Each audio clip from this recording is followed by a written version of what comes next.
ஸ்ரீமதே ராமானுஜாய நமஹா. பத்துடை அடியவர்க்கு எளியவன் என்ற பதிகத்தினுடைய முதல் 5 பாசுரங்களை பார்த்தோம். இப்பொழுது 6வது பாசுரத்தில் வேதாந்த கருத்து ஒன்று, அழகான ஒரு கருத்தை ஆழ்வார் அருளி செய்ய போகிறார். இந்த 6ஆம் பாட்டில் ஆழ்வார் என்ன சாதிக்கிறார்னா, இந்த பதிகத்தில் எம்பெருமானுடைய சௌலபியம் ஆழ்வார் அருளி செய்கிறார். அவன் பஜிக்க தகுந்தவன் என்று. அப்பொழுது சம்சாரிகள் கேட்கிறார்கள், 3 தேவதைகள் சமமாக இருக்கின்றனவே, எதுதான் பரதெய்வம்னு எப்படி தெரிந்து கொள்வது? தெரிந்து கொண்டால்தானே இதுதான் தெய்வம்னு தெரிந்த பிறகு பஜனை செய்ய முடியும் என்ற சந்தேகம் வர திரிமூர்த்தி சாமியத்தை ஆழ்வார் இங்கே போக்கி கொடுக்கிறார். இந்த 6ஆம் பாட்டு அழகான ஒரு வேதாந்த கருத்தும் இருக்கு. அதை பற்றி இப்போது ஸ்ரீசதே சுவாமி சாதிக்கார். 6ஆம் அடியன் ராமானுஜர். உணர்ந்துணர்ந்து இழிந்தகன்று உயர்ந்து உரு வியந்த இந்நிலைமை உணர்ந்துணர்ந்து உணரிலும் இறைநிலை உணர்வரிது உயிர்காள் உணர்ந்துணர்ந்து உரைத்துரைத்து அரி அயன் அரண் என்னும் இவரை உணர்ந்துணர்ந்து உரைத்துரைத்து இறைஞ்சமின் மனப்பட்டதொன்றே அப்படின்னு பாசுரம் ஆழ்வார் சாதிச்சிருக்கார். போன 5வது பாசுரத்தில் எப்படி பக்தி பண்ணணுன்றத எம்பெருமானே கீதையில் அதுக்கு எப்படிப்பட்ட பிரகாரத்தில் நம்ம பக்தியை பண்ண வேணும் அப்படின்றத எம்பெருமானே கீதையில் காட்டக்கூடிய பிரகாரத்தில் பண்ண வேணும்னு சொல்கிறான். பண்ண வேணும்னு ஆழ்வார் சாதிச்சார். அதாவது வனக்குடை தவநெறி வழிநின்ற புறநெறிகளை கட்டு உணக்கமின் பசையற களை கட்டு உணக்கமின் பசையற அவனுடைய உணர்வு கொண்டு உணர்ந்தே அப்படின்னு பாசனம் இருக்கிறதுனால இப்போ அடுத்தது உணர்ந்து எழுந்த கண்ணில் அப்போ அவதாரத்தில் எப்படி போய் பக்தி பண்ணணும் அப்படின்னா, எம்பெருமான் அவதாரத்தில் எம்பெருமான் வரைச்சி ஆசிரியிக்க வேணும், பக்தி பண்ண வேணும் அப்படின்னு இருக்கச்சு, எப்படிப்பட்ட பக்தி, எப்போ பக்தி, எப்படி எந்த அவதாரத்தில் பண்ணணும் அப்படின்னு வரைச்சி, மத்தியே விரிஞ்சகிரீச பிரதமாவதாரா தத் சாமியத ஸ்தகைதும் தவஜேத் ஸ்வரூபம் கிந்தே பரத்வபி சுனைரபி ரங்கதாம பரத் சத்வ பிரவர்த்தனா கிருபா பரிபாலனாத்யேன்னு ஸ்ரீரங்கராஜஸ்தவத்தில் வரா மாதிரி விரிஞ்சகிரீச மத்தியே அப்படின்ட்டு அயன் அரணுக்கு விரிஞ்சகிரீச மத்தியத்தில் இருக்கக்கூடிய இந்த அவதாரமான விஷ்ணு அந்த அரின்ற அவதாரத்தை ஆசிரியிக்க வேணும் அப்படின்னு முதல் அவதாரமாக சொல்லுது. அப்படி அவதாரிக்கை கிடையாது, அது சந்தேகத்துக்கு இடமாக இருக்கு. சரியா? இந்த கேள்வி என்ன அப்படின்னா, திரிமூர்த்தி சாமியம் இருக்கு, சாமியம் ஏன் வந்தது, ஏன் 3 பேரும் சமம்னு நமக்கு நினைவு வருது என்றால், எம்பெருமானுடைய பிரதமமான அவதாரம் எப்படிப்பட்டதாக இருக்குன்னா, தேவர்கள் மத்தியில் குறிப்பிட்டு இந்த 2 தேவர்கள் பிரம்மா சிவன் இருவர் மத்தியில் எம்பெருமான் திருவதாரம் பண்ணுறதுனால தான் நமக்கு ஒரு சந்தேகம் வருது. என்ன சந்தேகம்? மூவரில் யார் பிரதானம் அப்படின்ற சமமா அப்படின்ற சந்தேகம் முதல்ல வருது. அதுதான் இங்கே சாதிக்கிறார். மத்தியே விரிஞ்ச கிதிஷம் பிரதமாவதாரா தத் சாமியதா ஸ்தகைதும் தவதே ஸ்வரூபம் கிந்தே பரதபுஷனை ரிஹ ரங்கதாமன் சத்வ பிரவர்த்தன கிருபா பரிபாலனாத்யே அப்படின்னு ஸ்தவத்தில் ஸ்லோகம் இருக்கு. இதில் பக்தர் சாதிக்கக்கூடிய விஷயம் என்னன்னா, உன்னுடைய சுரூபத்தை மறைப்பதற்காக நீ பிறந்தாயே என்றால், ஆனால் அப்பொழுதும் நீ சத்வ பிரவர்த்தகனாக இருக்கிறாய், கிருப்பையை காட்டுகிறாய், இதெல்லாம் நீ வேறுபட்டவன், நீதான் பரதெய்வம் அப்படின்னு கோச்சொடி குடிக்கின்றனவே அப்படின்னு அங்கே பட்டர் அருளி செய்கிறார். தாத்பரியம்னா இங்கே என்ன, மத்திய விரிஞ்ச கிரீஷம் பிரதமாவதாராக முதல் அவதாரமாக எம்பெருமானுக்கு சேர்ந்துருக்கு. இப்போ பார்க்குறவர்களுக்கு என்ன தோணும்னா, இவனும் சமம் தானே அப்படின்னு தோணுமே. இதுதான் திரிமூர்த்தி சாமியத்துக்கு உண்டான அடி, அந்த சந்தேகத்துக்கு உண்டான அடி காரணம். அடியே நான் சொன்னது இப்போ பண்ண முடியுமா என்ன? அதாவது சந்தேகம் முதல்ல திரிமூர்த்திக தேவர்கள் நடுவில் திரிமூர்த்தியாக இருக்காளே, இவாளுக்கு சாமியம் உண்டா அப்படின்ற ஒரு 3 பேரும் சாமியமோ சமமானவர்களோ அப்படின்ற சந்தேகம் வருது. அப்படி இருக்கச்சு இந்த மத்திய விரிஞ்ச கிரீசா அப்படின்ற இந்த ஸ்லோகத்தில் பார்க்கச்சு அப்போ பட்டர் என்ன சாதிக்கிறார் அப்படின்னா, அப்போ அவதாரம் பண்ணுறப்ப கூட உன்னோட அந்த சத்வகுணங்கள் மற்ற அந்த கிருபை இதெல்லாம் வச்சு பார்க்குறப்போ அப்பயுமே அந்த அவதாரத்தில் கூட நீ தான் பிரதானனானவன், நீ தான் உனக்கு நிகர் யாருமே இல்லை அப்படின்றத காட்டி கொடுத்துட்றது. அதனால் வந்து இந்த திருமூர்த்தி சாமியத்தில் வந்து 3 பேரும் சாமியம் அப்படின்றதெல்லாம் வந்து சந்தேகமே வேண்டாம். ஸ்ரீமன் நாராயணன் தான் வந்து பரதேவதை அப்படின்றது வந்து நிரூபணம். அப்படிங்கிறது. ஆனா இந்த பாட்டு அவதாரிக்கையில தாத்பரியம் என்னன்னா, மத்தியே விரிஞ்ச கிரிஷம் அப்படின்ற அம்சம் மட்டும். எம்பெருமான் அவதாரம் பண்ணவே தான் சந்தேகம் எழுகிறது. அப்ப இவனும் சமம் தானா? மற்ற தேவர்களை போல தானே இவன் அப்படின்ற சந்தேகம் எழுகிறது. எழுகிறபடியினால சம்சாரிகள் ஆழ்வாரை கேட்கிறார்கள். பரதத்துவம் என்னன்னு சரியா தெரியலையே, மூன்றுமே ஒன்று தானே தெரிகிறது அப்படின்னு. அதற்கு பதிலாக வந்து தான் இந்த பாட்டு. அப்படியா? பட்டர் நேர்கொண்டு பதில் சாதிக்கிறார் இல்லையா? சத்வ பிரவர்த்தனக்கர கிருபா பரிபாலனாத்யைஹி அப்படிப்பட்ட பிஷுனைஹி கோச்சொல்லி கொடுக்கக்கூடிய அந்த தன்மைகளால் நீதான் பரதெய்வம் அப்படின்னு தெரிஞ்சுக்கிறோம். தெரிஞ்சதுக்கு முன்னாடி சந்தேகம் வந்தது. அந்த சந்தேகத்தோட லௌகிகர்கள்லாம் சம்சாரிகள்லாம் ஆழ்வார்ன்றதுல வர ஆழ்வார் மேற்கொண்டு தெளிவுபடுத்துகிறார். ஆழ்வார் தெளிவுபடுத்தின பிரகாரத்தை கொண்டு தான் பட்டர் அந்த ஸ்லோகத்தை சாதிக்கிறார். மேலே என்ன ஸ்லோகம் அப்படின்றது. அப்படியே சரி, இப்போ பாட்டுக்கு போவோம். உணர்ந்துணர்ந்து இழிந்தகன்று உயர்ந்து உருவியந்த இந்நிலைமை. உணர்ந்து அப்படின்றதுனால உணர்ந்து அப்படின்னா ஒரு ஜீவாத்மாவானவன் எப்படிப்பட்டவன்னா ஞானமயன், ஞான குணகன், ஞானமே ஸ்வரூபமாக கொண்டவன் ஆத்மா. அதாவது ஆத்மாவன் ஞானம்னே சொல்லலாம். அப்போது உணர்ந்து வைதிக சம்பிரதாயத்தில் வந்து உணர்ந்து ஞானம் வந்து ஆகந்துகம் அன்று, ஞானம் வந்து சுவாபாவிகமாக இருக்கும். இதே நையாயிக சம்பிரதாயத்தில் இந்த சைத்தன்யமானது வந்து ஆகந்துகமாக இருக்கும். அதாவது வந்து எப்படி ஞானமானது வந்து ஒருத்தவன் கண்ணை திறக்கிறான் அப்படின்னா ஞானமானது கண்ணை திறக்கச்சே அவனுக்கு வந்து சேரும். ஆனால் அதை வைதிக சம்பிரதாயத்தில் ஞானமானது, அதாவது நையாயிக சம்பிரதாயங்களில் வந்து எப்படி அவள் பார்க்குறான்னு, ஞானம் வந்து வெளியில் இருக்குது, வெளியிலேருந்தே நம்மிடத்தே வந்து சேரும். அதாவது கண்ணை திறக்கறச்சே வந்து ஞானமானது வரும், ஏற்படும். அதுக்கு ஒரு சரியான உதாரணம், சுவிட்சு போட்டால் பல்பு எரியும். அந்த மாதிரி தான் சுவிட்சு போட்டால் பிரகாசம் ஒன்று வருது. இந்த மாதிரி கண்ணை திறக்கிறோம் ஒரு ஆக்ஷன். அதனால உள்ள ஆத்மா இருக்கு, அதில் ஞானம்ன்ற ஒரு பண்பானது ஏற்படும். ஆகந்துக சைத்தன்யம்னா ஞானம். ஆகந்துகம்னா இடையிலே வந்தது, வந்து சேர்ந்தது, இடையிலே வந்தது, வந்து சேர்ந்த ஞானம். கண்ணை திறந்தால் தானே ஞானம் ஏற்படுகிறது. சுவிட்ச் போட்டால் லைட் எரியறா போல கண்ணை திறந்தால் உள்ள ஞானம் ஏற்படுகிறது. ஆகந்துக சைத்தன்யம். இது நையாயிக்காருடைய சம்பிரதாயம். நம்முடைய சம்பிரதாயத்தில் இந்த ஞானமானது பிரசரிக்கும். கண்ணை திறக்கச்ச ஞானமானது எல்லாமே இங்கே இருக்கும், அது வந்து வெளியில் வந்து பிரசரிக்கும்.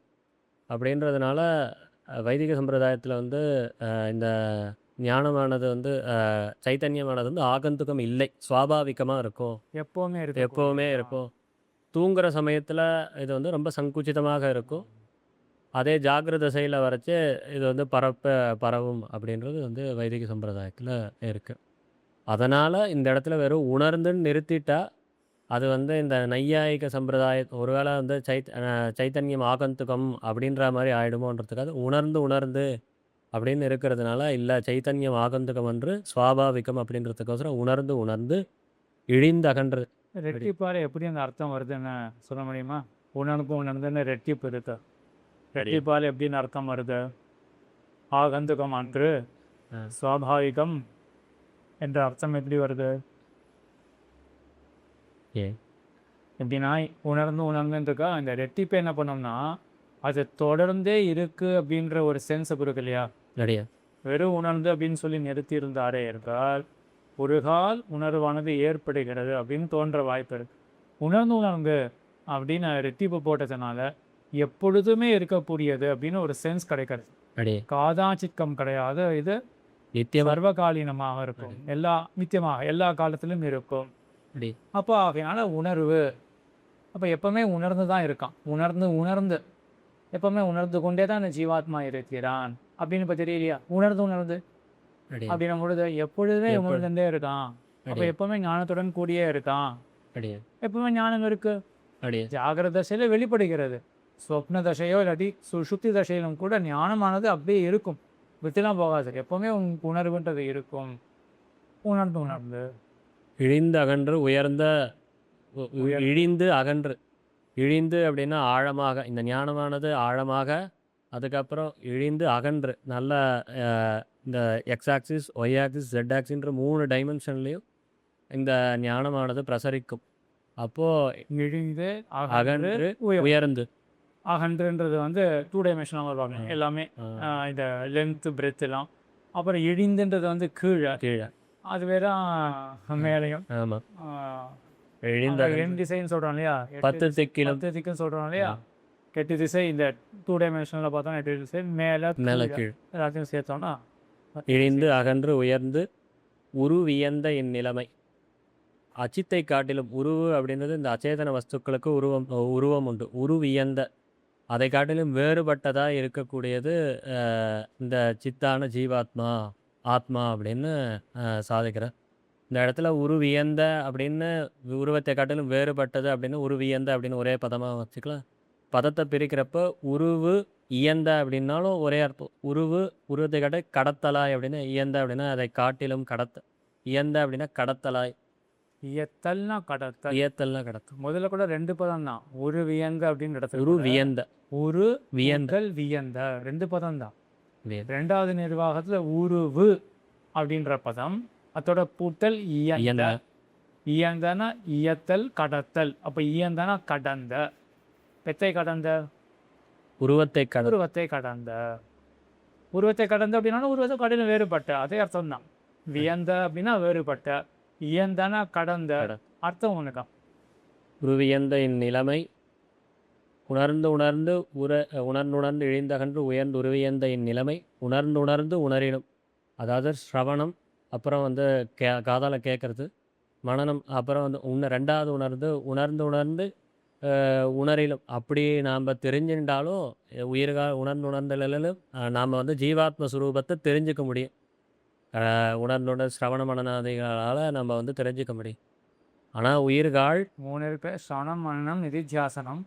இந்த 3 தான் இங்கே 3 உணர்ந்து உணரிலும் 3 உணர்வு வந்துருச்சு. அடியா உணர்ந்து உணரிலும் இறைநிலை உணர்வறிது உயிர்கள். பரமாத்ம சுரூபத்தை வந்து அறியறதுன்றது வந்து ரொம்ப கடினம், அறிய முடியாது அப்படின்னு இறைநிலை உணர்வறிது உயிர்கள் உணர்ந்து உரைத்து. எப்படிப்பட்ட பரமாத்ம சுரூபம்? அதான் இந்த பாட்டுக்கு முக்கியமான விஷயம். திரிதேவதா சாமியத்தில் இருக்கிற இந்த இடத்துல இந்த 3 பேரில் பிரதானன் யார் அப்படின்ற அந்த சந்தேகம் வர இடத்துல பிரதானன் யார், அந்த இடத்துல வந்து இறைநிலை உணர்வறிது உயிர்கள் உணர்ந்து உரைத்து அரியன் அரணென்னும் இவரை அப்படின்னு வரச்சு உணர்ந்து உரைத்து அப்படின்னு சொல்லச்சு உணர்ந்து அப்படின்னாச்சு பிரமாணங்கள். அதாவது இந்த திரிதேவதா சாமியத்தில் யாழ் பிரதானன்னு இருக்கிற ஆராய புக போது அதுக்கு இருக்கக்கூடிய பிரமாணங்களை உணர்ந்து அந்த பிரமாணங்களை வாசித்து அதுக்கப்புறம் உரைத்து அதை ஆராய்ந்து யார் இந்த 3 பேரில் வந்து அரியன் அரணென்னும் இவரை அப்படியாக்கே உணர்ந்து அப்படின்னா அவர்களுடைய சொரூபம் சொதாவம். முதல் உணர்ந்து அப்படின்றது அவர்களுடைய சொரூபத்தை உணர்ந்து, 3 தேவதைகளுடைய சொரூபத்தை உணர்ந்து.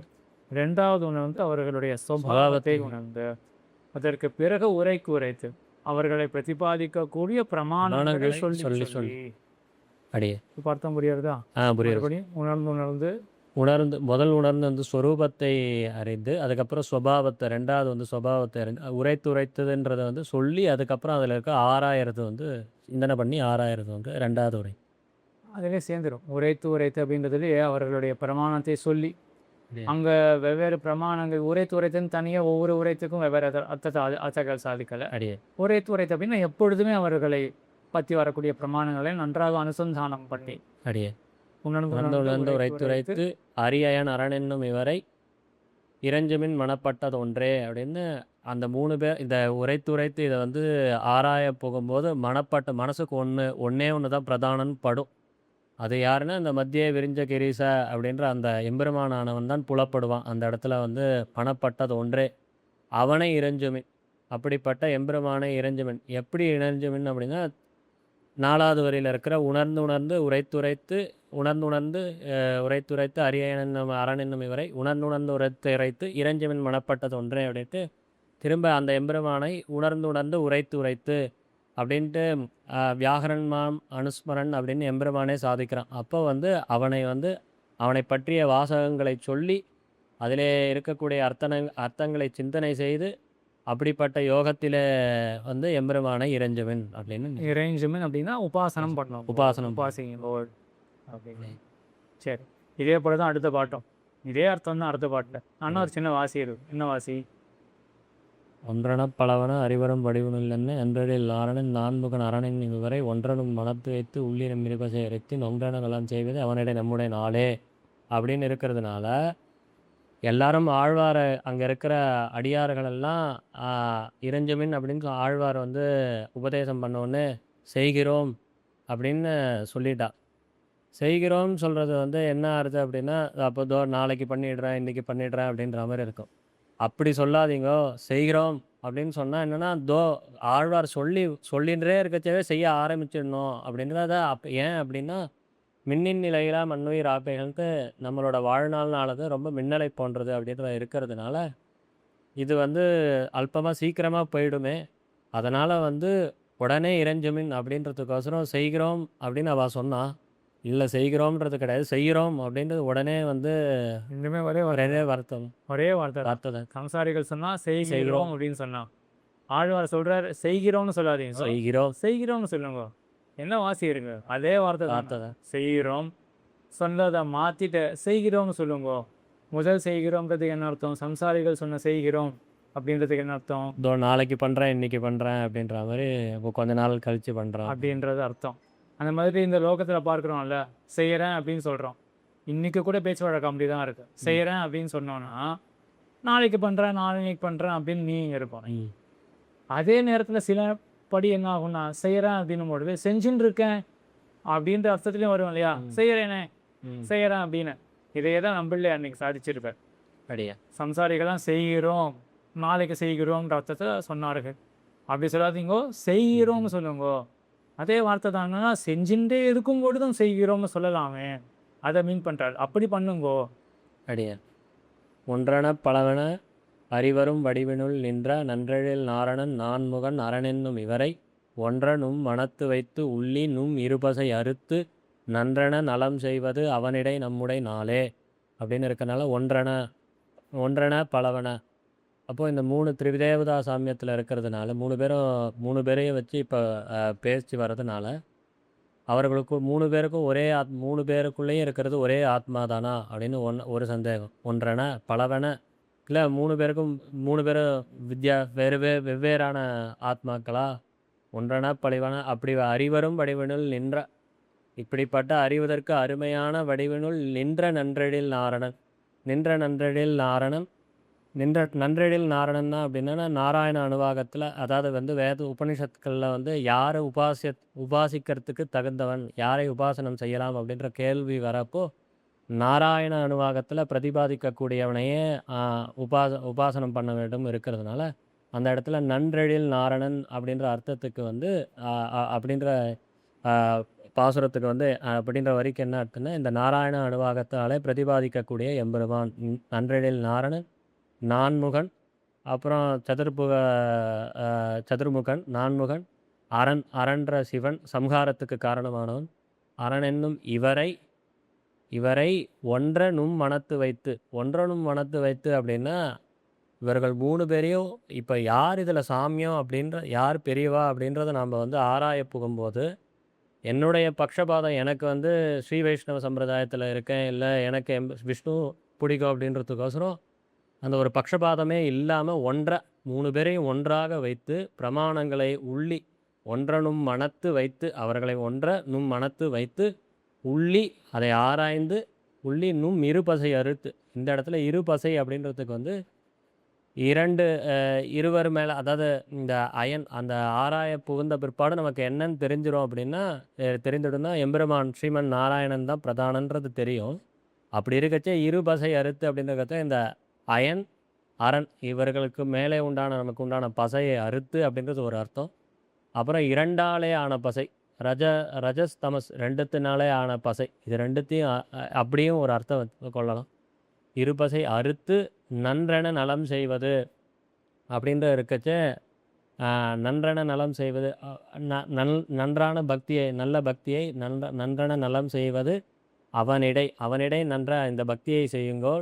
நாளே நம்முடைய நாளே அப்படின்னு வர்றதுனால நாளே அப்படின்றதுனால இன்னைக்கு இப்போ பண்ணுற உடனே பண்ணுங்க. ஏன் அப்படின்னா நந்தந்தி உதிதா ஆதித் நந்தந்தி உதிதா ஆதித்யே நந்தந்தி அஸ்தமிதே ரவோ ஸ்மிதேரவோ அஸ்தமிதே ரவோ அஸ்தமிதேரவோ ஆத்மானம் ஆத்மனம் ஆவபுத்தியந்தே ஆத்மனா அவபுத்தியந்தே மனுஷ்யாக ஜீவிதக்ஷயம். மனுஷியாக ஜீவிதக்ஷயம் அப்படின்னு இருக்கிறதுனால ஆதித்யன் உதிக்கிறப்போ ஆதித்யன் சூரியன் வந்தாச்சு நாம் வந்து சம்பாதிக்க போகலாம் அப்படின்ற ஒரு சந்தோஷம் வந்து ஒரு மனுஷனுக்கு ஏற்படும். ஆதித்யன் மறைந்த பிற்பாடு சாயங்காலம் எல்லாம் அதாவது ஆதித்யன் மறைந்த பிற்பாடு அந்த சம்பாதித்த அந்த செல்வங்களை வைத்துக்கொண்டு சந்தோஷமாக இருக்கலாம் அப்படின்ற ஒரு மகிழ்ச்சி ஏற்படும். ஆனால் அந்த ஜீவ ஆத்மாவுக்கு வந்து என்ன தெரியல அப்படின்னா ஒரு நாள் கழிஞ்சு போயிடுத்து. இந்த ஆத்மாவுக்கு எது உண்மையான வஸ்து அதை வந்து ஆசிரியிக்காமல் இது வந்து வேற ஏதோ விஷயாந்தரங்களில் வந்து போயிட்டு அதை நினச்சி சந்தோஷப்பட்டுட்டு ஒரு நாள் கழிந்ததை எம்பெருமானை வந்து ஆசிரியிக்காமல் இன்னொரு நாள் கழிந்து போயிடுத்து அப்படின்ற ஒரு எண்ணமே இல்லாமல் இருக்கே அப்படின்றத வந்து நம்முடைய நாளே. அதனால் அப்படி இருக்காதுங்கோ, சீக்கிரமாக போய் ஆசிரியுங்கோ அப்படின்னு சொல்லி நம்மளே சாதிக்கும் பொழுது நம்முடைய நாளே அப்படின்றார் ஆழ்வார். இவ்வளோ தான் சொல்லியிருக்கார், நம்முடைய நாள்கள் இருக்கின்றன அப்படின்னு. ஆனால் தாத்பரியம் என்ன? இதே ஆழ்வார் தான் முன்கூட்டியே வீடுமின் முட்டவும் அப்படின்ற பதிகத்தில் மின்னின் நிலையில் அப்படின்னு சாதிச்சிருக்காரா. அப்போ அதெல்லாம் ஞாபகத்தில் வச்சுக்கணும். ஆக எங்கள் ஆழ்வார் நம்முடைய நாள் அப்படின்னு சொல்லும் பொழுது நம்முடைய நாளானது மிகவும் குறைந்ததாயிட்டு குறைச்சுட்டே போகிறது, அதுக்குள்ளேயும் ஆசிரியிக்க வேண்டாமா அப்படின்னு அவ்வளோ தாத்பரியம் இருக்குன்னு சதடியார். இங்கே ஒரு முக்கியமான வேதாந்த கருத்து என்னென்னா, இந்த பாட்டில் ஆழ்வார் எப்படி சாதிக்கிறார், ஒன்றனும் மனத்து வைத்து என்றெல்லாம் வேதாந்தத்தில் ஒரு விஷயமானது பரதத்துவம் ஏதோ ஒன்று இருக்குது, அத்தாத்தோ பிரம்மஜிக்ஞாசா அப்படின்னு தான் ஆரம்பிக்கிறது. ஜெகத்காரண வஸ்து ஒன்று இருக்குது அப்படின்னு தான் ஆரம்பிக்கிறது. அப்படிப்பட்ட ஜெகத்காரண வஸ்துவுக்கு என்னென்னலாம் பண்புகள் இருக்கின்றன இப்படின்றது தான் நம்ம ஒவ்வொரு அதிகரணத்தையும் பார்த்துட்டு வரோம். ஒவ்வொரு அதிகரணத்தையும் நம்ம அந்த பண்புகளை பார்த்துட்டு வரோம். சில அதிகரணங்களில் அந்த பரபிரமத்துக்கு ரூபமும் இருக்குது அப்படின்றதையும் பார்க்குறோம். என்ன அதிகரணம் ஞாபகம் இருக்கா?